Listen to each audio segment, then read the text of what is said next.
अच्छा, आज हम बात करेंगे 12th क्लास का सबसे इम्पोर्टेंट और सबसे डरावना टॉपिक जो बच्चों को सबसे ज्यादा डर लगता है और सबसे ज्यादा वेटेज का भी है अगर आप एक इंडिविजुअल चैप्टर के बारे में देखोगे तो। आज हम बात करेंगे कंपनी अकाउंट की।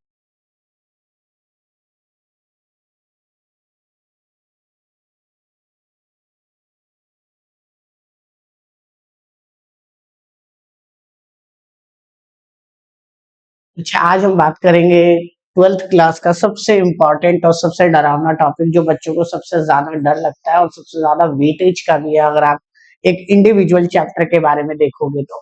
आज हम बात करेंगे कंपनी अकाउंट की। देखो, ये जो चैप्टर है ना, अगर आप इसको छोटे छोटे हिस्सों में पढ़ोगे, टॉपिक वाइज पढ़ोगे तो ये चैप्टर आसान है और इम्पोर्टेंट है। ये इसलिए इम्पोर्टेंट नहीं कि 12th में आपको मार्क्स लाना है, ये इन फ्यूचर भी कॉमर्स में जब भी आप अकाउंटिंग करोगे, कभी भी अकाउंट्स पढ़ोगे तो आपको आगे जाके कंपनी अकाउंट बहुत इन डेप्थ में एक सब्जेक्ट मिलेगा। चाहे आप बीकॉम करो, बीकॉम ऑनर्स करो, है ना, या कोई भी प्रोफेशनल कोर्स करो तो आपको ये मिलेगा।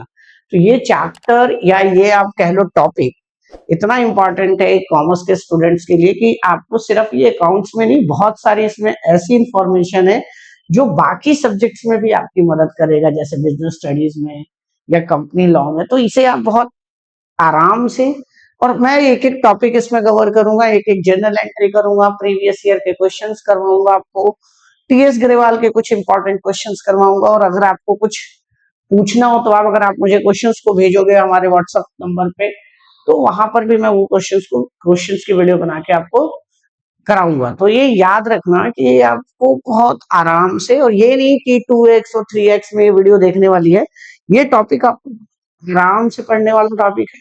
तो थोड़ा सा टाइम दे के पढ़ने वाला है, ये नहीं कि आपको बहुत जल्दीबाजी में टॉपिक खत्म बस करना है पेपर के पॉइंट ऑफ व्यू से, तो ये नहीं कर पाओगे फिर आप इस चैप्टर को इन डेप्थ। आज हम बात करेंगे कंपनी अकाउंट की। तो देखो, कई सारे बच्चों ने पहले भी कंपनी को पढ़ा होगा, कई सारी जगह पे पढ़ा होगा, जैसे कि आपने पढ़ा कंपनी होता क्या है, आपने बीएसटी में पढ़ा होगा, 11th क्लास में पढ़ा होगा, और कई सारी सारी जगह आपने सुनी भी होगी। तो देखो बच्चे, कंपनी जो है ना, इसका एक लीगल डेफिनेशन है। लीगल डेफिनेशन इन सेंस कि इंडिया में कंपनी किसे कहते हैं, जो एक सरकार के द्वारा कानून के अकॉर्डिंग, मतलब लॉ के अकॉर्डिंग जो दी हुई है वो डेफिनेशन। दूसरी डेफिनेशन है बच्चे, जो एक इंडिविजुअली अपने आप को कैसे एक्सप्लेन करता है, जैसे हम कैसे एक्सप्लेन करते हैं, आप कैसे एक्सप्लेन करते हो, वो हर पर्सन का अलग हो सकता है। हर पढ़ाने वाले का अलग हो सकता है, स्कूल के टीचर्स का आपका अलग हो सकता है, या यूट्यूब पे आप जितने भी वीडियोस देखते हो उन सबका अलग अलग हो सकता है। तो वो एक अलग मैटर है। बट एक्चुअल डेफिनेशन जो है वो है कंपनीज एक्ट 2013 के अंदर। किसके अंदर? कंपनीज एक्ट 2013 के अंदर। तो हम पार्ट 1 वाले वीडियो में थ्योरेटिकल कंसेप्ट थोड़ा सा, जो इंपॉर्टेंट कंसेप्ट है, और जनरल एंट्री, और जनरल एंट्री के क्या लॉजिक्स है वो लॉजिक पढ़ेंगे, और जनरल एंट्री को एक क्वेश्चंस में अप्लाई करना सीखेंगे। फिर देन मैं आपको सेकंड पार्ट में इसको धीरे धीरे और बढ़ाता चला जाऊंगा, और धीरे धीरे पूरा मैं पूरा कवर कराऊंगा। तो देखो, कंपनीज एक्ट 2013 में कहता है, सेक्शन 2 सबसेक्शन 20, कई लोग इसको सबसेक्शन 20 सेक्शन 2 कहते हैं। ये कहता है company means company, company means company which is registered under companies act. क्या कहता है definition? Company means company which is registered या incorporate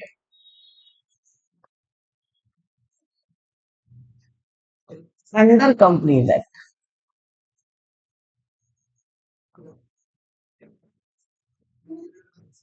2013 and earlier act. Earlier act का मतलब हुआ कि एक ऐसा कानून जिसमें इससे पहले 2013 से पहले के जो कंपनीज एक्ट थे उसके अकॉर्डिंग। तो कंपनी मींस कंपनी, तो कंपनी क्या है?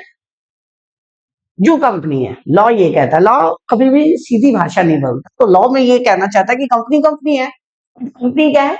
Company is a group of the person who take meal together. आप इसको ऐसे लिख सकते हो। तो क्या कहते हैं, कंपनी क्या है? एसोसिएशन ऑफ पर्सन, या आप इसको और सिंपल में ले जा सकते हो तो group of person who combine together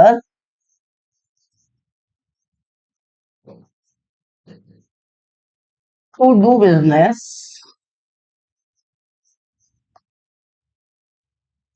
and profit motive। मैं प्रॉफिट की जगह हटा भी सकते हो इसे, आप चाहो तो, और बिजनेस लिख सकते हो। ठीक है, तो क्या है कंपनी, क्या है कंपनी? मतलब लोगों का एक समूह है, एसोसिएशन ऑफ पर्सन है जो कि क्या करते हैं, बिजनेस करते हैं। ये बिजनेस बच्चे हमेशा जब भी होता है तो वो किस पर्पस के लिए होता है, प्रॉफिट मोटिव के लिए। कई ऐसी कंपनियां हैं जो प्रॉफिट मोटिव के लिए नहीं काम करती, जिसको हम कहते हैं सेक्शन 8 कंपनी। उसको हम कहते हैं सेक्शन 8 कंपनी। एक ऐसी कंपनी जो कि प्रॉफिट मोटिव के लिए नहीं बनती है, किसके लिए बनती है, टू प्रमोट कल्चर, रिलीजन, इन सब के लिए, जिसको में आप एनजीओ कहते हो, ट्रस्ट कहते हो, ये सब इस सब तरह की सेक्शन 8 कंपनी होती है। तो कंपनीज एक्ट अकाउंट में हम सबसे पहले क्या पढ़ेंगे, कंपनी की डेफिनेशन। तो कंपनी की डेफिनेशन क्या कहता है, कंपनी कहता है company means company which is registered under companies act 2013 and earlier act. ये बात करते हैं, जब हम कंपनी पढ़ रहे हैं तो कंपनी के कुछ फीचर्स पढ़ेंगे। तो पहला फीचर्स क्या है, आर्टिफिशियल आर्टिफिशियल पर्सन। कंपनी क्या होता है बच्चे, एक आर्टिफिशियल पर्सन है। आर्टिफिशियल पर्सन का मतलब एक ऐसा पर्सन जो उसको हम लॉ के अकॉर्डिंग हमने बनाया है, जिसकी नेचुरल एग्जिस्टेंस नहीं है। जैसे हम सब क्या है, एक नेचुरल ह्यूमन बीइंग है, क्योंकि हमारा एक जन्म हुआ है एक नेचर की तरह, नेचर के तरीके से। बट कंपनी का जन्म कैसे होता है, लॉ के अकॉर्डिंग। दूसरा है बच्चे separate legal entity. Separate legal entity, separate legal entity क्या कहता है, सेपरेट लीगल एंटिटी कहता है कि company is separate from their owner. मतलब कंपनी बनाने वाले लोग और कंपनी दो अलग अलग आइडेंटिटी के लोग हैं, दोनों को एक सेम ट्रीट नहीं कर सकते, एक जैसा ट्रीट नहीं कर सकते। मैं आपको एक छोटी सी या लेमन की भाषा में समझाऊं तो ये कहना चाहते हैं कि अगर मान लो कि अंबानी है ना, अनिल अंबानी और मुकेश अंबानी दोनों भाई हैं, और उन दोनों की कंपनियों के ऊपर अगर तुमने केस किया या उन दोनों की कंपनियों में कोई फ्रॉड हुआ, तो इसका मतलब आप ये नहीं समझोगे कि अंबानी ने ही किया, राइट। अगर केस कंपनी के ऊपर हुआ तो कंपनी अपना फेवर रखेगी कोर्ट में, और अगर आपने अंबानी के ऊपर केस किया तो अंबानी अपना अलग प्रेजेंटेशन करेगा, अपना कोर्ट में अपने आप को रिप्रेजेंट करेगा, लेकिन आप दोनों एक जैसा ट्रीट नहीं कर सकते हो। और अंबानी की प्रॉपर्टी को रिलायंस की प्रॉपर्टी नहीं कह सकते। Reliance is a separate from Ambani family. तो रिलायंस के पास खुद के राइट्स है। रिलायंस मैं जब कह रहा हूं तो मतलब रिलायंस कंपनी के पास खुद के राइट्स है। किसके क्या राइट्स है, राइट्स टू प्रॉपर्टी है, राइट टू स्यू है, मतलब किसी पे केस कर सकता है, कोई कंपनी के ऊपर केस कर सकता है, राइट टू प्रॉपर्टी है। तो इन तरह के सारे राइट्स किसके पास है, कंपनी के पास है। तो सेपरेट लीगल एंटिटी। तीसरा इंपॉर्टेंट है परपेचुअल ससेशन।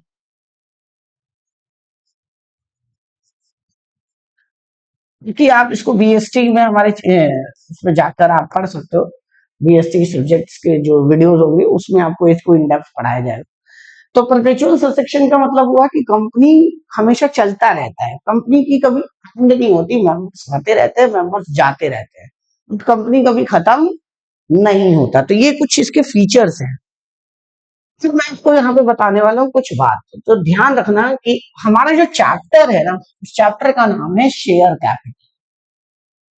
चैप्टर का नाम क्या है, शेयर कैपिटल। तो सबसे पहले जो इसका नाम है ना, उसके नाम को थोड़ा ध्यान से देखते हैं। पहला है शेयर। शेयर है क्या, शेयर देखो बच्चे है क्या। आप एक एग्जांपल लो, मान लो आपको कहीं पर कोई भी एक भंडारा कराना है या कोई पूजा करानी है, बहुत बड़ा जागरण कराना है।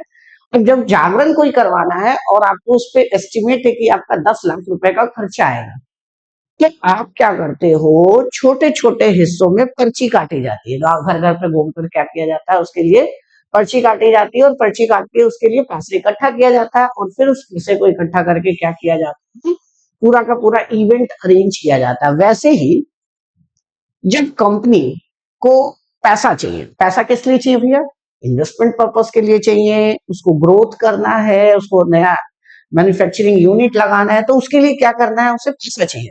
और वो उस पैसे को अलग अलग सोर्स से अलग अलग तरीके से क्या कर सकती है, रेज कर सकती है, जिसको हम फंड रेजिंग कहते हैं। तो कंपनी के पास एक तरीका होता है शेयर के जरिए पैसा रेज करना। तो देखो शेयर क्या है, वो जो उसके पास अमाउंट चाहिए, उसको मान लो कि मैं अगर मुझे 10 लाख रुपीज चाहिए, मुझे कितना चाहिए, मान लो कि मुझे 10 लाख रुपीज चाहिए, ठीक है। और मैं किसी एक के पास गया और बोला कि भैया मुझे 10 लाख रुपए का बिजनेस करना है, चाहे वो बैंक ही क्यों ना हो, वो कहेगा भाई मैं नहीं दे सकता। तो कोई भी बड़ा अमाउंट देने से पहले डरता है। तो मैंने क्या तरीका निकाला, 100 रुपीज मैंने सबसे लेना शुरू किया। अब देखो 10 लाख रुपीज, और मैंने 100 रुपीज एक से लिया। तो मैंने कितने लोगों से पैसे लिए, 10,000 लोगों से 100-100 रुपए लिए। देखो 10,000 इंटू 100 तो कितना आ गया, 10 लाख रुपए। मैंने क्या कहा कि आप किसी एक व्यक्ति से बल्क में मोटा अमाउंट लेने जाओगे, बड़ा अमाउंट लेने जाओगे, तो वो नहीं देगा अमाउंट। 100-100 रुपए अगर मैं किसी से लूं और 10,000 लोगों से इकट्ठा कर लूं, तो मेरे पास 10 लाख रुपए इकट्ठे हो गए। शेयर यही है। शेयर क्या है, हिस्सा। किसका हिस्सा, कैपिटल का हिस्सा। कैपिटल कितना था मेरा यहाँ पे, 10 लाख रुपीज। अब मुझे 10 लाख रुपीज की जरूरत थी, कोई एक व्यक्ति दे नहीं रहा था, ना तो कोई बैंक दे रहा था, ना कोई मेरे रिलेटिव दे रहे थे, तो मेरा फैमिली मेंबर्स दे रहा था। तो मैंने क्या किया, 10,000 ऐसे लोगों को इकट्ठा किया जो मेरी कंपनी में कितने कितने रुपीज लगा सकते हैं, 100 रुपीज लगा सकते। तो मेरा काम हो गया। तो शेयर क्या है, share is the share in the share capital of the company. Company के कैपिटल का एक छोटा सा हिस्सा क्या कहलाता है, शेयर। फिर से सुन लो, शेयर क्या होता है, शेयर होता है कंपनी के कैपिटल का एक हिस्सा, छोटा सा हिस्सा, उसी को हम शेयर कहते हैं, अगर आप नॉर्मल भाषा में अगर आप समझना चाहो तो। अब बात आती है शेयर। अब शेयर होती कितने तरह की है, अगर हम बात करें शेयर्स का कि शेयर होता कितने तरह का है, तो चलिए शुरू करते हैं शेयर्स की बात करते हैं। तो देखो जब भी हम बात करेंगे ना शेयर की, तो शेयर्स को ब्रॉडली दो कैटेगरी में बात करें, बड़े लेवल पे और भी कैटेगरी है। पहला होता है इक्विटी शेयर और एक होता है प्रेफरेंस शेयर। तो इस प्रेफरेंस में भी बहुत सारा होता है, cumulative, non cumulative, registered, bearer, है ना, नैग्ड और सेफ सिक्योर्ड। तो देखिए इक्विटी और प्रेफरेंस शेयर्स क्या है, तो शेयर क्लियर, शेयर क्या है, शेयर है आपके कैपिटल का, कंपनी के कैपिटल का छोटा हिस्सा, उसे हम क्या कहते हैं, शेयर। जब हम बात करेंगे इक्विटी शेयर्स, देखो कुछ नहीं है, उसमें कुछ फीचर्स के हिसाब से दो कैटेगरी बना दी। पहली कैटेगरी बना दी इक्विटी। देखो बच्चे, एक बड़ा मिसकंसेप्शन है कि लोग ना सिर्फ प्रेफरेंस शेयर इशू करके कंपनी बना सकते हैं, नहीं। कंपनी लॉ कहता है कि हर कंपनी को कौन सा शेयर इशू करना जरूरी है, इक्विटी शेयर। इक्विटी क्या है, इक्विटी शेयर्स का मतलब हुआ कि जिनके पास भी ये शेयर है वो कंपनी के ऑनर माने जाएंगे। क्या माने जाएंगे, ऑनर। तो कंपनी के पास जब आप पे कोई शेयर है और उसमें कौन सा राइट है, राइट टू वोट, तो इसे हम कहते हैं equity shares. Right to vote का मतलब उसे हम क्या कहते हैं, कौन सा शेयर, इक्विटी शेयर्स। मतलब आपको कंपनी के डिसीजन मेकिंग में हिस्सा लेने का राइट है कि कंपनी क्या डिसाइड कर रही है, क्या काम करने जा रही है। मैनेजमेंट में आपसे बिना कोई पूछे काम नहीं हो सकता, मतलब वोटिंग राइट्स हैं कंपनी में ना। ऑटोक्रेसी नहीं चलती, सिर्फ कुछ डेमोक्रेटिक स्टाइल में चलता है। मीटिंग्स होती हैं, बोर्ड मीटिंग होता है, शेयर होल्डर मीटिंग होता है, और उस मीटिंग में क्या होता है, लोग वोट देते हैं, और जो भी प्रपोजल जिसको हम रिजोल्यूशन कहते हैं, उस रिजोल्यूशन में अगर आधे से अधिक लोग उस टॉपिक पे फेवर में है, तभी वो टॉपिक या वो रिजोल्यूशन क्या होता है, पास होता है और आपको वो आगे इम्प्लीमेंट होता है। तो राइट टू वोट होता है इसमें सबसे इंपॉर्टेंट, और इसमें राइट टू वोट नहीं होता है। राइट टू वोट नहीं होता है, ये याद रखने की बात। तो ये कंपनी के ऑनर नहीं होते हैं, ये क्रेडिटर होते हैं। ये वो लोग होते हैं जो सिर्फ पैसा लेते हैं, रिस्क नहीं लेते। मेरी बात ध्यान से सुनना, इक्विटी शेयर्स वालों पे बहुत रिस्क होता है। अगर कंपनी डूब गई तो इनका पैसा डूब गया। अगर मान लो मैंने किसी कंपनी के शेयर्स खरीदे, इक्विटी शेयर्स खरीदे, 1 लाख रुपए के शेयर्स खरीदे और कंपनी डूब गई, तो कंपनी के डूबते ही मेरे वो 1 लाख रुपए डूब गए। बट प्रेफरेंस शेयर्स वालों के नहीं डूबते। प्रेफरेंस शेयर्स वालों का क्या होता है कि सबसे पहले उस कंपनी की सारी एसेट्स को बेचा जाएगा, और बेचने के बाद जो पैसा आएगा ना, सबसे पहले किसे दिया जाएगा? प्रेफरेंस शेयर होल्डर को। तो प्रेफरेंस का नाम ही मतलब प्रेफरेंस देना। किसके ऊपर प्रेफरेंस देना? इक्विटी शेयर होल्डर के ऊपर प्रेफरेंस देना। किस चीज में? पहला, डिविडेंड की। डिविडेंड देते समय जब भी कंपनी को कोई प्रॉफिट होता है तो उस प्रॉफिट को क्या किया जाता है? शेयर होल्डर के बीच में बांटा जाता है, छोटे छोटे हिस्सों में बांटा जाता है, उसको हम क्या कहते हैं? डिविडेंड। तो प्रेफरेंस शेयर होल्डर को पहले डिविडेंड दिया जाता है। मान लो मेरे कंपनी के अंदर 1 लाख रुपए का प्रॉफिट हुआ, तो सबसे पहले मैं अपने प्रेफरेंस शेयर होल्डर वालों को डिविडेंड दे दूंगा। डिविडेंड क्या है? प्रॉफिट का हिस्सा जो शेयर होल्डर को आपको देना है। तो इनका डिविडेंड फिक्स होता है और इनको डिविडेंड पहले मिलता है। इनके मिलने के बाद अगर पैसा बच जाए तब इक्विटी वाले लेंगे, अगर पैसा नहीं बचा तो इक्विटी वाले को नहीं मिलेगा, ये याद रखना। तो प्रेफरेंस शेयर होल्डर वालों को क्या राइट है? पहला, भैया उनका पैसा डूबता नहीं है, ये तो आपको क्लियर रखना है, उनका पैसा नहीं डूबेगा, उनको पैसा मिलता है, या कम मिले या थोड़ा बहुत मिले, बट मिलेगा। राइट, वो तो एसेट्स पे डिपेंड करता है कि उनके एसेट्स कितने हैं। दूसरा, इन पे क्या नहीं होता? राइट टू वोट नहीं होता, तो ये सिरदर्दी से बाहर है, इनको मीटिंग मीटिंग में ज्यादा जाने की जरूरत होती नहीं है। कुछ एक्सेप्शन से जहां जाना पड़ता है, नहीं तो इन जनरली इन्हें नहीं जाना पड़ता। दूसरा, इनका डिविडेंड का रेट फिक्स। रेट फिक्स का मतलब हुआ कि इनको 10%, 20% जितना भी डिविडेंड मिलना फिक्स, कम ज्यादा नहीं होगा। प्रॉफिट कंपनी को कितना भी हो, इनका डिविडेंड का फिक्स है रेट। राइट, इक्विटी वाले का डिविडेंड फिक्स नहीं है, इनको मिलेगा तो बहुत मिलेगा, नहीं मिलेगा तो कुछ भी नहीं मिलेगा। तो इक्विटी वाले सबसे ज्यादा रिस्क लेते हैं, तभी मालिक कहलाते हैं, और ये रिस्क नहीं लेते तो ये मालिक नहीं कहलाते। आपने सुना ही होगा, बिजनेस में पढ़ा भी होगा, higher the risk higher the risk. तो इक्विटी वाले रिस्क ज्यादा लेते हैं तो इनको रिटर्न भी ज्यादा मिलती है, और प्रेफरेंस वाले रिस्क कम लेते हैं तो इनको रिटर्न भी कम मिलता है। ये क्रेडिटर कहलाते हैं, और ये क्या कहलाते हैं? कंपनी के ऑनर। तो ये याद रखना कि शेयर की भी दो कैटेगरी है। तो वोटिंग राइट आपको खरीदना है, कंपनी के अंदर आपको मैनेजमेंट पे अपनी बनानी है, डिसीजन मेकिंग में पकड़ बनानी है, तो आपको क्या लेना पड़ेगा? इक्विटी। अगर आप सेफ साइड खेलना चाहते हो, आपको ज्यादा रिस्क नहीं लेना चाहते हो, आपको डिविडेंड बस मिलता रहे और आपका कैपिटल फिक्स रहे, सेफ रहे, तो आप कौन सा शेयर्स खरीदोगे? प्रेफरेंस शेयर्स खरीदोगे। राइट, तो ये दो ब्रॉडली कैटेगरी है। प्रेफरेंस की भी और कैटेगरी बन सकती है, मैं कुछ आपको नाम बता दूंगा। वैसे बीएसटी जब हम पढ़ेंगे 11th क्लास के बीएसटी, उसमें कंपनी नहीं, वो फाइनेंशियल का एक चैप्टर है, उसके अंदर हम ये बात करेंगे कि प्रेफरेंस शेयर्स कितने तरह का होता है, तो वहां पे भी जाके आप उसको चेक कर सकते हो, उसको देख सकते हो। तो हम आगे बात करेंगे टाइप्स ऑफ कंपनी के बारे में। पहले तो शेयर कैपिटल। शेयर कैपिटल में सबसे पहले कंपनी शेयर इशू कैसे करती है, इस प्रोसेस को समझना जरूरी है। कंपनी के जो टाइप्स है ना,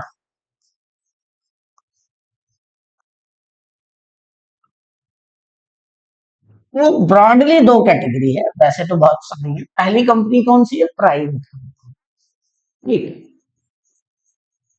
और दूसरी है पब्लिक कंपनी।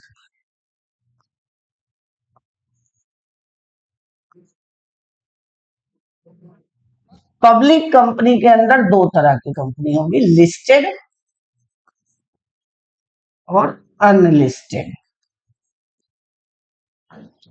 जो प्राइवेट कंपनी होती है, इंडिविजुअल छोटी कंपनी, ज्यादातर लोग इसे ना एक फैमिली या दो फैमिली मिलकर बना लेते हैं। जैसे 3-4 लोग मिले और उन्होंने अपना एक कंपनी बना लिया, तो और इस कंपनी में ना एक परिवार या एक व्यक्ति का ही कंट्रोल होता है। लाइक सोल प्रोप्राइटरशिप में तो एक व्यक्ति होता है, बट इसमें लगभग लगभग एक ही फैमिली का होता है, तो ये छोटी कंपनियां होती हैं और ये कंपनियां शेयर्स पब्लिक को इशू नहीं कर सकती। मेरी बात को ध्यान से सुनना। In large quantity, in large number, general public को ये शेयर इशू नहीं कर सकती है। It can not issue shares to general public. तो ये जनरल पब्लिक को शेयर इशू नहीं कर सकती है, ये बात याद रखना। पब्लिक कंपनी क्या कर सकती हैं? It can issue shares to general public. तो ये क्या कर सकती है? जनरल पब्लिक को शेयर इशू कर सकती है।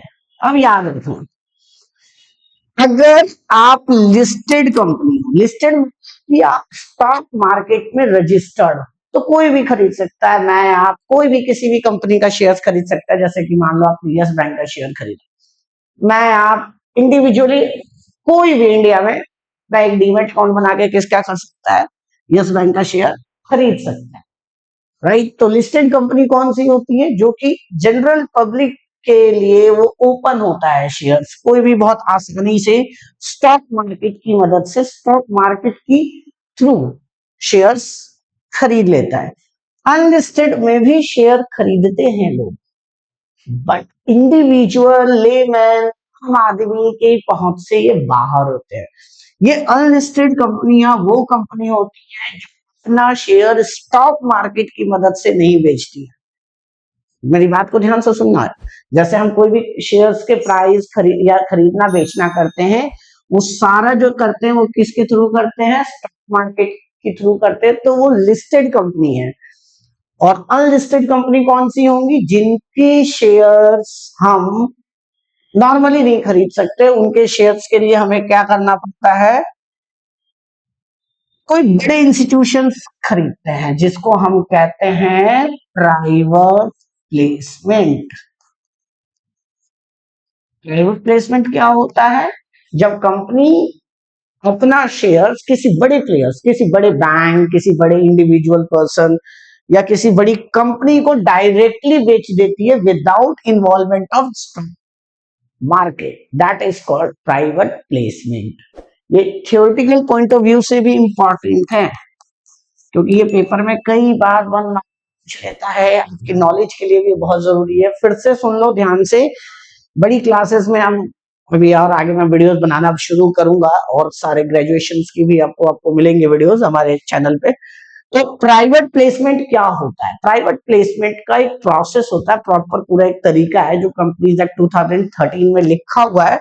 और वो ये कहता है कि प्राइवेट प्लेसमेंट में कंपनी शेयर्स किसी बड़े प्लेयर का मतलब किसी बैंक, किसी बड़ी फाइनेंशियल इंस्टीट्यूशंस, कोई बड़ा कंपनी, उनको बल्क में देती है, बल्क की क्वांटिटी में देती है और डायरेक्ट देती है। That is called private placement. दूसरा होता है बच्चे इसमें ईसोप, एम्प्लॉय स्टॉक ऑप्शन प्लान। इसके अंदर क्या होता है कि कंपनी अपने शेयर्स अपने एम्प्लॉयज को देती है। तो स्टॉक मार्केट में जाने में बहुत खर्चा है, बहुत लंबा प्रोसेस होता है, बहुत सारे रेगुलेटरीज जैसे सेबी और आरबीआई की बहुत सारी परमिशन लेनी पड़ती है, तब जाके आप शेयर मार्केट में अपना शेयर इशू कर सकते हो। बट ईसोप में क्या फायदा है? ईसोप में सीधा फायदा है कि आप अपने एम्प्लॉयज को बोलते हो कि भैया हमारी कंपनी के शेयर्स आपको खरीदना है क्या, और कंपनी के एम्प्लॉयज आपके शेयर्स खरीद लेते हैं, तो कंपनी को पैसा मिल गया। कंपनी को अल्टीमेटली पैसा चाहिए, कैपिटल, चाहे आम पब्लिक, जनरल पब्लिक दे शेयर के थ्रू, स्टॉक मार्केट के थ्रू, या कोई बड़ा प्लेयर इकट्ठा ही शेयर खरीद के उसे इकट्ठा पैसा दे दे, या कंपनी के एम्प्लॉयज उसको खरीद ले। ज्यादातर स्टार्टअप कंपनियां जो होती हैं ईसोप के थ्रू अपने एम्प्लॉयज को क्या देती हैं? शेयर्स देती हैं। सैलरी देने के उनके पास पैसे नहीं होते, तो उनको शेयर्स दे देती हैं। फिर से सुन लेना, प्राइवेट कंपनी क्या शेयर मार्केट में इशू कर सकती है? बिल्कुल नहीं कर सकती है, याद रखना। इंडिविजुअल को दे सकती है, अपने रिलेटिव्स को दे सकती है, जान पहचान के लोगों को दे सकती है। तो क्या एक प्राइवेट कंपनी को शेयर इशू करने से पहले पब्लिक कंपनी बनना पड़ेगा? यस। अगर कोई कंपनी पहले प्राइवेट रजिस्टर्ड है और उसे अब लगता है कि उसे बड़ा बनाना है, उसको कैपिटल की जरूरत है, बहुत पैसों की जरूरत है, तो वो शेयर मार्केट में शेयर इशू कर सकता है। अब वो शेयर इशू कैसे करेगा? सबसे पहला स्टेप है, उसे पहले क्या बनना पड़ेगा? प्राइवेट से पब्लिक।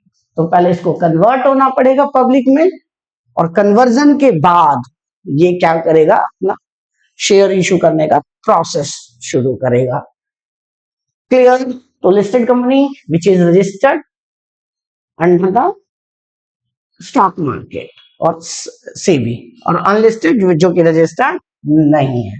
तो बात करते हैं हम कि कंपनी रजिस्टर्ड कैसे होती है और शेयर मार्केट में कैसे शेयर्स खरीदा जाता है। यहाँ पे 3-4 प्लेयर हैं। सबसे पहला जो प्लेयर है ना,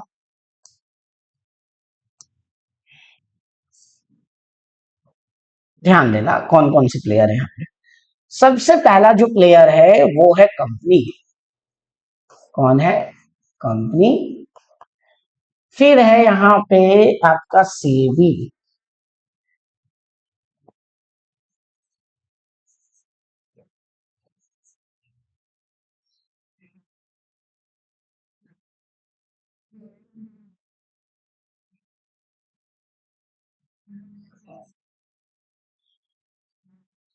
फिर है सेबी। फिर है यहाँ पे आपके पास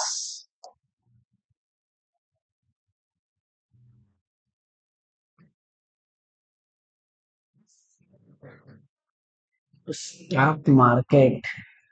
स्टॉक मार्केट क्या है बच्चे? आपके पास दो है, बीएसई और एनएसई में बात करूंगा। और यहाँ पे है आपका इन्वेस्टर। और ध्यान से सुनना कि अगर आपकी कंपनी है तो पूरा प्रोसेस कैसे चालू होता है। सबसे पहले आपको करना क्या होगा कि सबसे पहले आपकी कंपनी को सेबी के पास जाना पड़ेगा। एक कंपनी को किसके पास जाना पड़ेगा? सेबी के पास जाना पड़ेगा। ये यहाँ से सेबी के पास है, और सेबी के पास, सेबी मतलब कि स्टॉक मार्केट की सबसे बड़ी प्लेयर, जो कि पूरे से मार्केट को रेगुलेट करती है, जिसका नाम है securities exchange board of India. Board of India. तो ये सबसे बड़ा प्लेयर है SEBI, security exchange board of India. इसका काम क्या है? स्टॉक मार्केट पे नजर रखना, कंपनियों पे नजर रखना कि कंपनी किसी तरीके से शेयर इशू करने में फ्रॉड तो नहीं कर रही है, इन्वेस्टर का पैसा बचा रहे, सेफ रहे, डूबे ना, ये ध्यान रखना। कंपनियों को रजिस्ट्रेशन प्रोसेस करना, कंपनियों का स्टॉक मार्केट में फेयर ट्रेड प्रैक्टिसेस हो रही हैं, सही तरीके से sale and purchase of the securities हो रहा है, ये सब चीजों पे ध्यान रखने का काम किसका है? सेबी। ठीक है? क्लियर? सब सेबी के पास ये पहले अप्लाई करेगा। कौन? कंपनी। कंपनी क्या करेगा? अप्लाई करेगा और बोलेगा कि भैया मुझे apply for issue of shares to general public in large, in large large quantity में पब्लिक को शेयर इशू करने के लिए सेबी से पहले परमिशन लेनी पड़ेगी। सेबी कुछ डॉक्यूमेंट्स लेने के बाद, वेरिफिकेशंस करने के बाद कंपनी को परमिशन देगा। Then company apply to the stock market.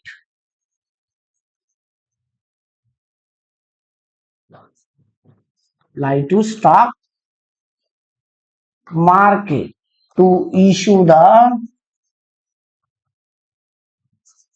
Shares. Right? Share issue करने के लिए फिर वो क्या करेगा?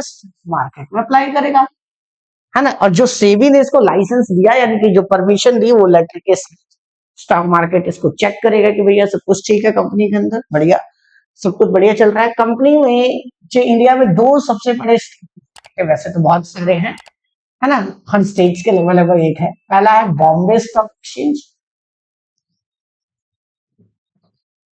बॉम्बे स्टॉक एक्सचेंज, और दूसरा है नेशनल स्टॉक एक्सचेंज।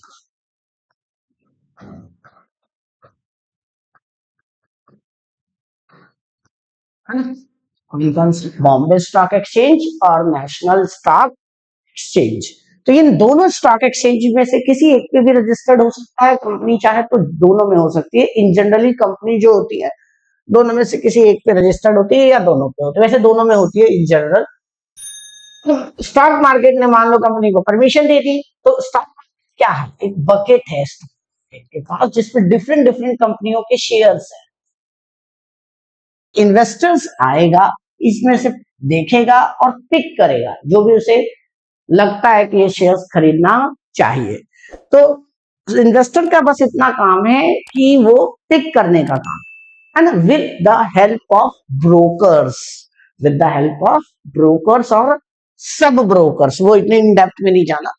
तो इन्वेस्टर्स को स्टॉक मार्केट क्या प्रोवाइड करता है, एक प्लेटफॉर्म प्रोवाइड करता है, एक सिस्टम प्रोवाइड करता है जिसके थ्रू इन्वेस्टर्स शेयर्स को परचेज कर सके और पैसा कंपनी तक जाए। तो इन्वेस्टर्स क्या देगा, स्टॉक मार्केट को पैसा देगा, स्टॉक मार्केट किसको ट्रांसफर करेगा, कंपनी को ट्रांसफर करेगा, और company with the help of stock market transfer the shares to the investors. तो इस तरह से इन्वेस्टर्स को शेयर्स मिल गया और कंपनी को क्या मिला, फंड, जिसके लिए वो इतना बड़ा प्रोसेस पूरा लेकर चल रही है। अब वो क्यों, कब, कितना शेयर्स खरीदना है, वो सब तो अलग बात है, उन चीजों में यहां नहीं है, अकाउंटिंग बस इतना है। तो हम बात करेंगे कैपिटल कितने तरह का होता है। आपने पढ़ा कैपिटल, भैया कैपिटल होता है चार कैटेगरी का। पहला होता है ऑथोराइज्ड, ऑथोराइज्ड जिसको हम रजिस्टर्ड कैपिटल।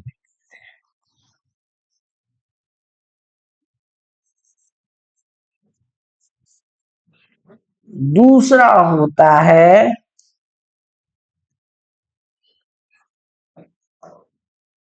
दूसरा कैपिटल होता है आपके पास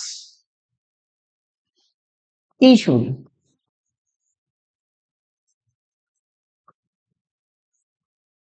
तीसरा होता है आपके पास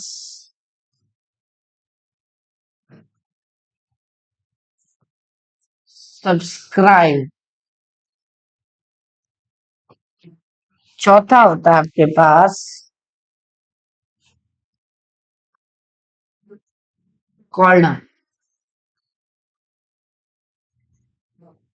और आखिरी आपके पास होता है, आपके पास आखिरी होता है पेड अप। ध्यान से सुनना कि ये चारों कैपिटल क्या होता है।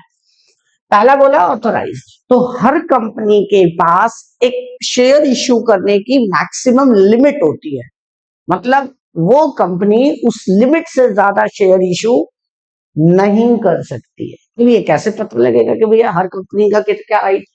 तो कंपनी जब बनती है ना, तो आप सबने सुना होगा कि एक डॉक्यूमेंट बनाया जाता है, मेमोरेंडम ऑफ एसोसिएशन। तो मेमोरेंडम ऑफ एसोसिएशन क्या है, एक डॉक्यूमेंट है जिस डॉक्यूमेंट में कंपनी की सारी चीजें लिखी होती हैं। जैसे कि एक देश का कॉन्स्टिट्यूशन है, वैसे कंपनी के लिए क्या है main document, memorandum of association. उसमें एक क्लॉज होता है, क्लॉज मतलब एक पार्ट होता है जिसमें आपको कैपिटल लिखना होता है। अगर मान लो 1 CR आपने उसमें कैपिटल लिखा, तो मतलब आप 1 करोड़ से ज्यादा का शेयर पब्लिक को इशू नहीं कर सकते हो। तो जितना मेरे पास मैक्सिमम लिमिट है, मैक्सिमम राइट्स है शेयर्स को खरीदने का, उसे हम कहते हैं ऑथोराइज्ड या रजिस्टर्ड कैपिटल। दूसरा होता है हमारे इशूड कैपिटल, जितना हमने मार्केट में बेचने को रखा। मान लो कि मेरे पास 1 CR तक मैक्सिमम है, तो मैं मैक्सिमम शेयर्स कितने, 1 CR का या 1 CR से कम का, या तो 1 CR या तो 1 CR के इक्वल, मतलब 1 करोड़ का मैक्सिमम शेयर आप रख सकते हो या 1 करोड़ से कम का रख सकते हो। इशूड मतलब जितना आपने पब्लिक के बीच में शेयर्स को बेचने के लिए रखा है। और अगला है सब्सक्राइब्ड। सब्सक्राइब्ड का मतलब होता है जितना लोग आपका शेयर्स खरीद रहे हैं। सब्सक्राइब्ड क्या होता है? जितना लोग शेयर्स खरीद रहे हैं। हम मान लो कि मेरा 1 CR का मैंने शेयर्स 1 CR का कैपिटल है और मैंने 90 लाख शेयर मार्केट में, सॉरी 90 लाख यहाँ रखा और लोगों ने कितना खरीदा? 80 लाख का। लोगों ने कितने का खरीदा? 80 लाख का। हो सकता है ज्यादा के लिए भी अप्लाई करते हैं, कम के लिए भी अप्लाई कर सकते हैं और इक्वल अमाउंट के लिए भी कर सकते हैं। तो अभी हम बात करेंगे, इसका बहुत खेल है आगे जाके। तो सब्सक्राइब्ड कितना किया लोगों ने? 80 लाख के। उसमें से हमने मांगा है जितना, उसे कहते हैं होल्डर। मान लो मैंने 70 लाख रुपीज मांगा, क्योंकि कंपनी कभी भी पूरा पैसा इकट्ठा नहीं मांगती है, छोटे छोटे इंस्टॉलमेंट में पैसा मांगती है। तो उसको हम क्या कहते हैं? Called up. जितना कंपनी ने पैसा मांगा, और पेड अप जितना लोगों ने दिया। तो अगर हम नॉर्मल भाषा में बात करें तो ऑथोराइज्ड जितना मेरे पास मैक्सिमम लिमिट है, जितने का मैं शेयर इशू कर सकता हूं। इशूड कैपिटल जितना मैंने मार्केट में रखा बेचने को, और सब्सक्राइब्ड कैपिटल जितना लोगों का इंटरेस्ट था मेरे शेयर्स को खरीदने में। तो हो सकता है कि कम लोग अप्लाई करें, हो सकता है कि ज्यादा लोग अप्लाई करें। अगर ज्यादा लोग अप्लाई कर देंगे तो ओवर सब्सक्रिप्शन, कम लोग अप्लाई करेंगे तो अंडर सब्सक्रिप्शन। और जितना शेयर मार्केट में रखा और उतने ही लोगों ने अप्लाई किया तो उसे इक्वल सब्सक्रिप्शन कहते हैं। कॉल्ड अप जितना मैंने पैसा मांगा, क्योंकि कंपनी सारा पैसा इकट्ठा नहीं मांगती है, कुछ पैसा रख लेती है इमरजेंसी सिचुएशंस में डील करने के लिए। जब जरूरत हो तो कंपनी उस टाइम मांगती है। तो कॉल्ड अप जितना कंपनी ने पैसा मांगा। पेड अप जितना लोगों ने पैसा दिया, उसमें से कई सारे शेयर होल्डर्स होंगे जो पैसा नहीं देंगे और पैसा बाद में शेयर उनका फॉरफिट किया जाएगा। तो चलिए अगला करते हैं हम इसमें। तो हम बात करेंगे कि सब्सक्रिप्शन कितने तरह का होता है।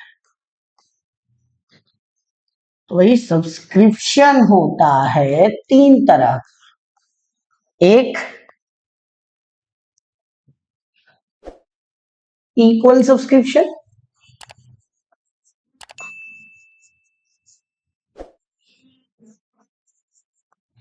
दूसरा होता है ओवर सब्सक्रिप्शन,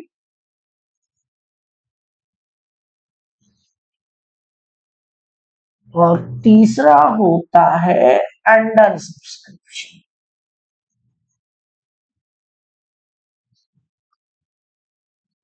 क्या बात कर ली हमने? अंडर सब्सक्रिप्शन, इक्वल सब्सक्रिप्शन और ओवर सब्सक्रिप्शन। तो इक्वल सब्सक्रिप्शन में क्या बात करेंगे कि जितने का आपने शेयर्स, मान लो मार्केट में मैंने इशू किया है 1 लाख शेयर्स, तो अप्लाई भी लोगों ने कितने के लिए किया? 1 लाख शेयर्स के लिए। और इशू भी कितना किया? 1 लाख। तो that is called equal subscription. यह ज्यादा दिक्कत नहीं आती इन क्वेश्चन को करने में, सारी दिक्कत इसमें है।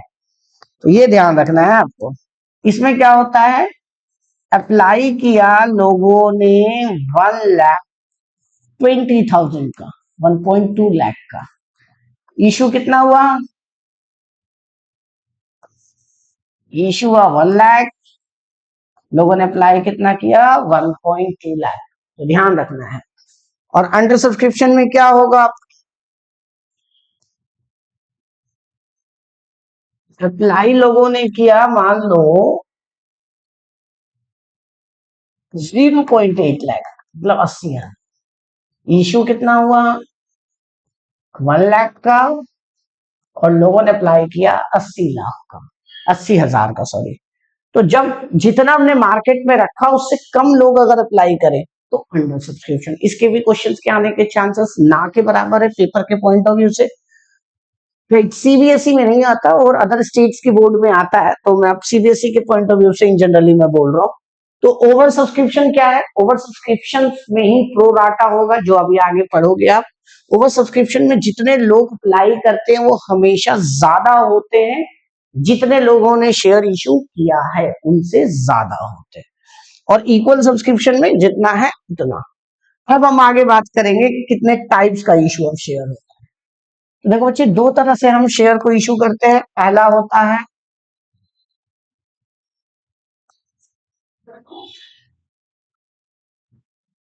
इशू ऑफ शेयर्स, दो तरह का होगा आपके पास। पहला for cash and another is for consideration other than cash। Other than cash एक अलग टॉपिक है जो कि 3 मार्क्स का सीबीएसई में आता है। तो इसका वेटेज आपका 3 मार्क्स का है और ये आसान है एज कंपेरिजन टू कैश के। तो हम पहले कैश वाला टॉपिक करेंगे। मैंने आपको बताया था कि मैं आपको एकदम सेपरेट करके लेयर बाय लेयर टॉपिक्स को आपको वीडियो बना के दूंगा। पहले पार्ट में मैंने आपको सारी चीजें क्या बताई, थियोरेटिकल कंसेप्ट बताया कि कंपनी क्या होता है, शेयर क्या होता है, शेयर इशू करते क्यों है, इसके पीछे लॉजिक्स क्या है। और बैंक कंपनी को शेयर इशू ऐसे नहीं कर देते, उसका एक पूरा प्रोसेस होता है जो कि पूरे सेबी के लॉस को फॉलो करने के बाद किया जाता है। फॉर इशू ऑफ शेयर्स में हम कैश में कैसे शेयर इशू करेंगे, उसकी कुछ जनरल एंट्री है। अच्छा, यहाँ पे जो जनरल एंट्री है ना, उन चीजों को बहुत ध्यान देना है और स्टेप बाय स्टेप समझना। रट्टे मारने से पहले समझ लो, तब आप उसको याद करो या मेमोराइज करो। तो सबसे पहले हम बात करेंगे कि जब जब भी पब्लिक अप्लाई करती है, मैंने क्या कहा, सबसे पहले जैसे आप मान लो किसी कॉलेज में जाते हो एडमिशन लेने, तो पहले आप क्या करते हो, अप्लाई।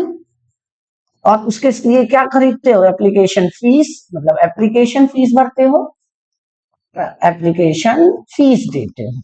कि आपका एडमिशन होगा कि नहीं होगा वो आपके मार्क्स पे डिपेंड करता है। जैसे मान लो अभी ड्यू के फॉर्म निकले थे, जब अप्लाई करने की कुछ फीस रखी थी ना ड्यू ने, तो ये इतना पैसा अप्लाई कर सकते हो, that is application fees. Application का मतलब ये गारंटी नहीं है कि आपको शेयर मिल गया, वो कंपनी डिसाइड करती है कि शेयर मिलेगा कि नहीं मिलेगा। तो पहला फेज क्या होता है, अप्लाई करना। क्या अप्लाई करना है, शेयर्स के लिए अप्लाई करना। दूसरा फेज क्या होता है, अलॉट। आपको मिलेगा कि नहीं मिलेगा, कंपनी की मर्जी होती है कि वो आपको शेयर्स दे या ना दे, राइट। ये कंपनी डिसाइड करती है। ये उस केस में ज्यादा होता है जब अप्लाई करने वाले लोग ज्यादा हैं, कंपनी पे शेयर्स कम। ऑब्वियस सी बात है ना। मैं आपको बोलूं कि मेरे पास कोई प्रोडक्ट है 100 पीस है और लोग आगे 150 दो, तो किसे मैं प्रोडक्ट दूंगा और किसको नहीं दूंगा ये मैं डिसाइड करूंगा, वो लोग नहीं डिसाइड करेंगे। और उसके लिए मैं कुछ क्राइटेरिया सेट करूंगा कि किसको मैं शेयर्स पहले दूंगा और किसको शेयर्स बाद में दूंगा, बचेगा तो, या किसको, किन लोगों को देना ही नहीं है ना। तो ये डिसाइड कंपनी करती है with the concentration consultation of merchant bankers और बाकी लोगों के मदद से, ठीक है। इसके लिए पूरा एक उनकी टीम होती है जो कंपनी को एडवाइस करती है कि किसको शेयर देना है और किसको शेयर्स नहीं देना। तो पहले अप्लाई, देन अलॉट। अलॉट हो भी सकता है, अलॉट नहीं भी हो सकता है, तो याद रखना। इसीलिए आप जब क्वेश्चंस को आप देखोगे ना, तो सबसे पहले एप्लीकेशन मनी दी होगी, मतलब आप पहले अप्लाई करोगे। अगर आपका एप्लीकेशन एक्सेप्ट हो जाएगा तो कंपनी आपसे अगली इंस्टॉलमेंट का पैसा मांगेगी, जिसको हम कहते हैं अलॉटमेंट। अगर आपका शेयर्स कंपनी ने रिजेक्ट कर दिया तो जो आपने पैसा दिया है, कंपनी वो आपको बाइज्जत लौटा देगी 7 दिनों के अंदर अंदर अकाउंट में आ जाएगा वो पैसा, क्योंकि आजकल तो सब कुछ डिजिटल हो रहा है। नहीं आएगा तो इंटरेस्ट देगी, फिर आप उस पर कंप्लेन और बाकी प्रोसेस कर सकते हैं। तो पहला क्या होता है, एप्लीकेशन मनी, पहले आपने दिया। देन कंपनी डिसाइड कर रही है कि उस प्रोसेस को उसे कैपिटल पे ट्रांसफर करना है कि नहीं करना। अगर नहीं करना तो वो आपका पैसा आपको लौटा देगी। उसके बाद क्या मांगेगी आपसे, जिसको देगी उससे दूसरी किस्त मांगेगी।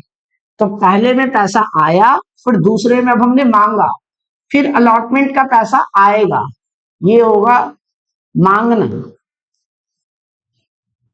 पहले आप मांगोगे, फिर अलॉटमेंट का पैसा आएगा, फिर फर्स्ट कॉल का पैसा मांगोगे, है ना, मांगना, और फिर फर्स्ट कॉल का पैसा आए। हो सकेगा सेकंड कॉल भी हो और हो सकता है थर्ड कॉल भी हो, वो डिपेंड करता है। तो पहले प्रोसेस में पहली जनरल एंट्री जो होती है वो होती है जब हम अप्लाई करते हैं, application money received by bank, sorry by company. जब कंपनी के पास पैसा आता है तो पहली एंट्री क्या करते हैं, bank account debit, bank account debit to share application account. याद रखना बच्चे कि कंपनी को जो तुम एप्लीकेशन का पैसे देते हो ना, कंपनी डायरेक्ट अपने कैपिटल में ट्रांसफर नहीं कर सकती, उसे एक सेपरेट अकाउंट में रखती है जब तक अलॉटमेंट ना हो जाए। पता चला कि आपने आज एप्लीकेशन का पैसा दे दिया और कल से ही कंपनी उसको अपने एज अ कैपिटल ट्रीट कर रही है, नहीं। उसके लिए कंपनी एक सेपरेट अकाउंट बनाती है, उस अकाउंट में समय होता है। जब अलॉटमेंट आपका हो जाता है और कैपिटल में ट्रांसफर होता है, ये ट्रांसफर नहीं हो रहा पैसा, अरे पैसा आया है, किस बात का, बैंक अकाउंट डेबिट, मतलब बैंक में पैसा आया है, और किस लिए आया है, एप्लीकेशन का पैसा है, ये कैपिटल नहीं है, कैपिटल में अब ट्रांसफर होगा। तो अगली एंट्री क्या होगी हमारे पास, पहली एंट्री के बाद दूसरी एंट्री देखो, दूसरी एंट्री होगी आपके पास share application account debit to share capital, ये याद रखना। अब आपका पैसा ट्रांसफर होगा कैपिटल में, और ये उनका सिर्फ पैसा ट्रांसफर होगा जिनको तुमने शेयर्स दे दिया, और जिनको पैसा आपने नहीं दिया उनका पैसा लौटा नहीं। तो टू बैंक, बैंक किसका, जिनका पैसा तुमने रिजेक्ट कर दिया, जिसको आपने रिजेक्ट कर दिया उसका पैसा लौटाओ। और ये वो पैसा, ये है आपका एक्चुअल कैपिटल जो ट्रांसफर होगा, ट्रांसफर इन कैपिटल अकाउंट। तीसरी एंट्री,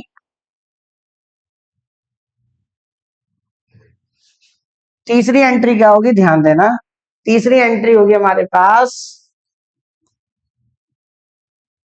अब हमारे ट्रांसफर हो गया, अब जिसको दे दिया उससे अब हम सेकंड इंस्टॉलमेंट मांगेंगे अलॉटमेंट का। एंट्री होगी शेयर, मांगने की एंट्री है, अलॉटमेंट अकाउंट डेबिट, नोटिस जाता है प्रॉपरली, प्रॉपर इनको इंफॉर्मेशन के लिए एक लेटर जाता है कि आपको, ये आपको मेल जाता है कि आपको शेयर्स मिल गए हैं और आप अपनी अगली इंस्टॉलमेंट दें। Share allotment account debit to share capital, हम लिख देंगे अलॉटमेंट अमाउंट ड्यू, ड्यू का मतलब मांगा है हमने पैसा। अगली एंट्री, चौथी एंट्री,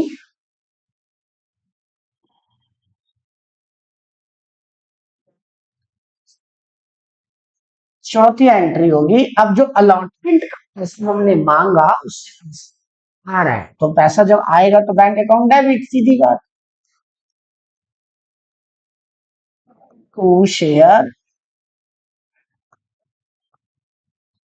अलॉटमेंट, किसका पैसा, शेयर अलॉटमेंट का। ठीक, अब हम करेंगे पांचवी एंट्री, पांचवी मतलब अब हम मांगेंगे उससे फर्स्ट कॉल का पैसा। तो एंट्री लिखेंगे share first call account debit to share capital account. ये हम इस पैसे को वापस ट्रांसफर करेंगे, मतलब पैसा मिलेगा। ये मांगने की एंट्री है, नरेशन भी लिखना है आपको। यहाँ लिखना है being first call amount due, and अगला लिखना है bank account debit to share first call fund. यहाँ लिखता है being first call amount receive. अब मैं आपको इसको तीन कैटेगरी बना के कराता हूं, ध्यान देना। देखिए, जब भी हम शेयर इशू करते हैं ना, तो शेयर इशू तीन कैटेगरी में होता है, पार, प्रीमियम, और अगला होता है डिस्काउंट।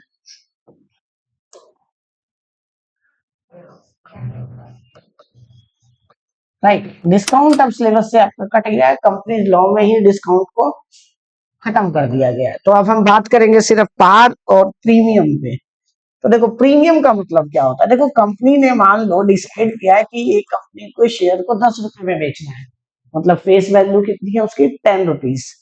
बट कंपनी में लोगों ने ज्यादा अप्लाई कर दिया, तो कंपनी ने अपने रेट को बढ़ा के कुछ नहीं बढ़ाया, 10 ही रुपए रखा, तो उसे कहते हैं पार। प्रीमियम में बढ़ा देती है। प्रीमियम में क्या कर देती है, फेस वैल्यू से अपने शेयर्स के रेट को बढ़ा देती है। फिर से सुन लो, पार का मतलब हुआ कि जितने का आप पे शेयर्स है ना, जितने का आपने डिसाइड किया कि कंपनी का शेयर्स बेचना है, उतने में ही अगर आपने लोगों को दिया, तो उसको कहते हैं इशू एट पार।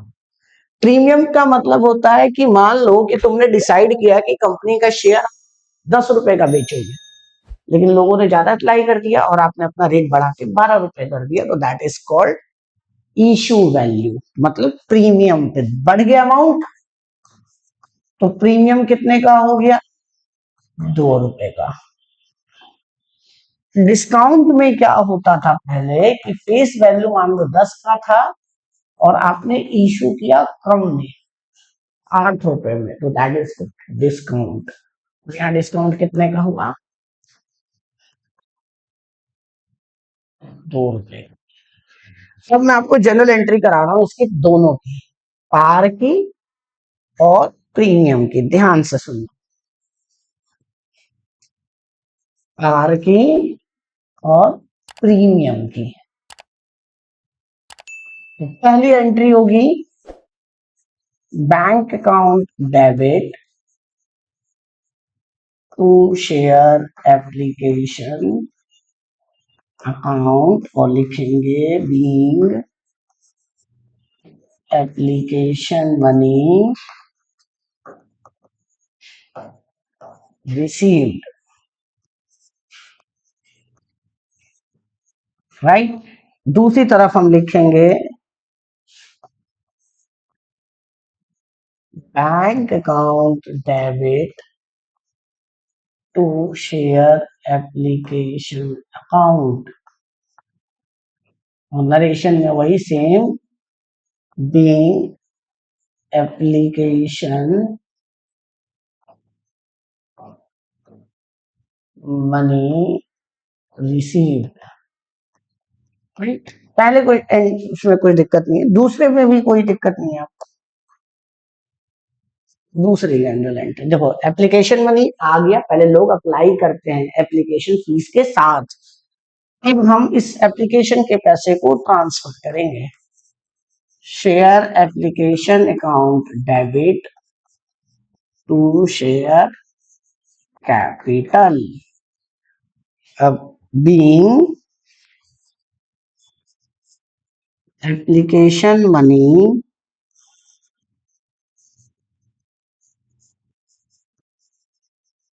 ट्रांसफर इन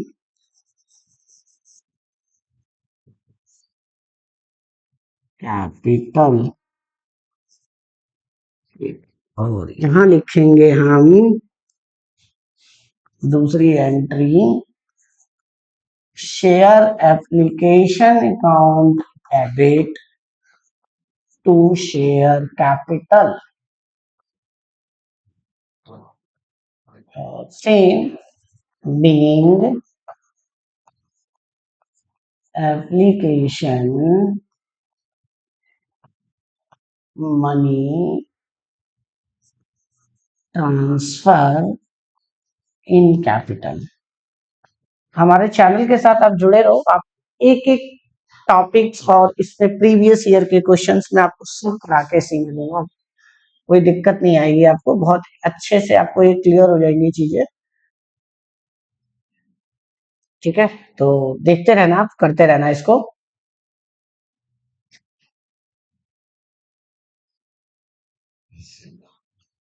अगला, अब इसके बाद इसकी और एंट्री होगी, ध्यान देना।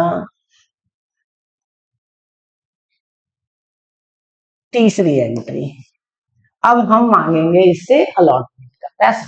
तो अलॉटमेंट का पैसा कैसे मांगेंगे?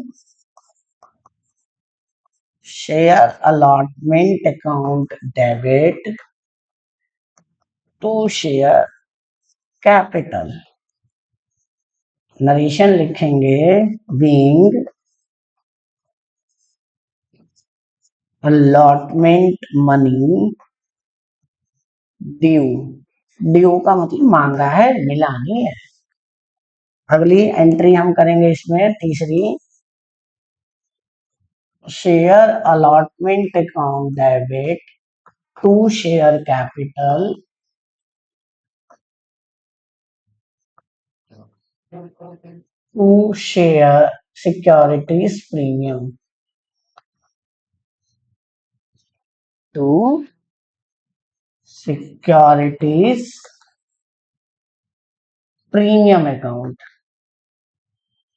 राइट, तो ये क्या है? Share allotment account debit to share capital to security premium. यहां लिख देंगे बीइंग अलॉटमेंट मनी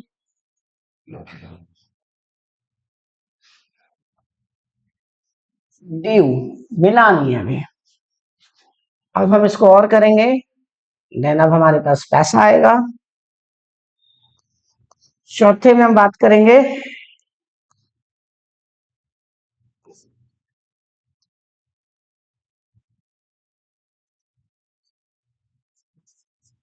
पैसा सामने वाला देगा शेयर में। Bank account debit to share allotment account. यहां लिख देंगे बीइंग अलॉटमेंट मनी रिसीव्ड।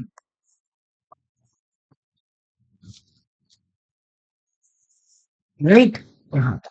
और इसमें क्या करेंगे अब हम? बैंक अकाउंट डेबिट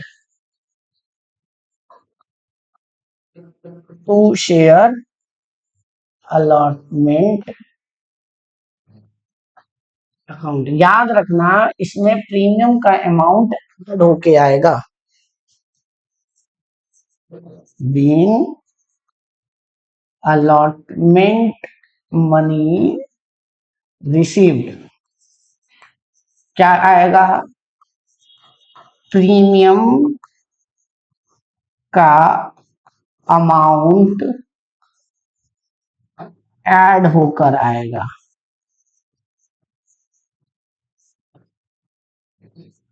ये याद रखना है आपको ये बात। अगला, अब मांगेंगे इससे फर्स्ट कॉल की मनी। फर्स्ट कॉल की मनी क्या होगी? पांचवी एंट्री, share first call account debit to share capital. यहां लिखेंगे being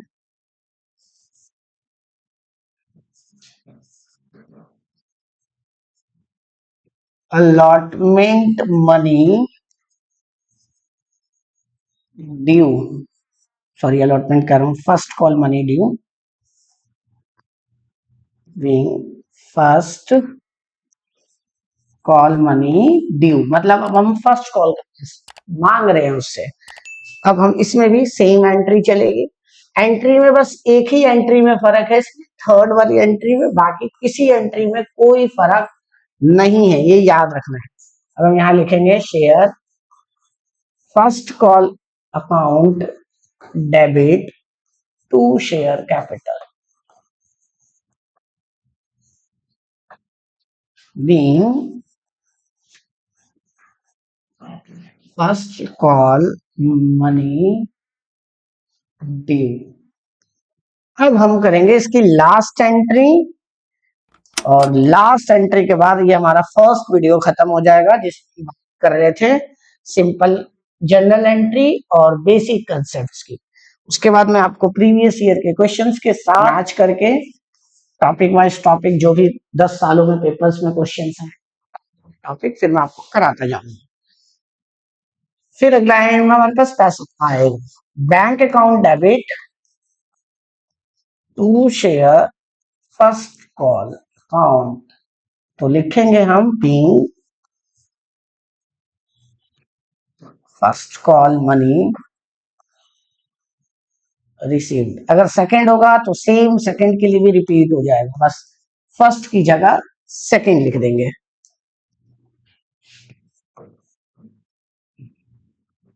bank account debit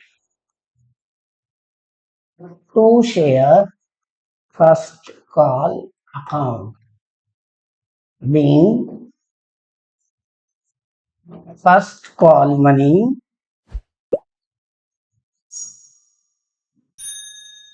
received, right. तो ये अब आपके पास 6 की 6 एंट्री आ गई। अब आप ध्यान देना कि ये 6 की 6 जो एंट्रीज हैं आप टिप्स पे याद होनी चाहिए। टिप्स मतलब बहुत डिटेल्स में, बहुत आसानी से आप कभी भी इसको भूलना नहीं है आपको इस चैप्टर को करते समय। तो ये ध्यान रखना है ये 6 की 6 एंट्रीज हैं, आप 6 की 6 ये एंट्रीज को याद कर लोगे, देन हम इस पे क्वेश्चंस करेंगे। तो अगले वीडियो में मैं आपको इसके बेसिक्स क्वेश्चंस कराऊंगा जिस बेस पे हम इन एंट्री में किस तरह से अमाउंट को फिल अप करेंगे वो देखेंगे। क्लियर? आज के लिए इतना ही।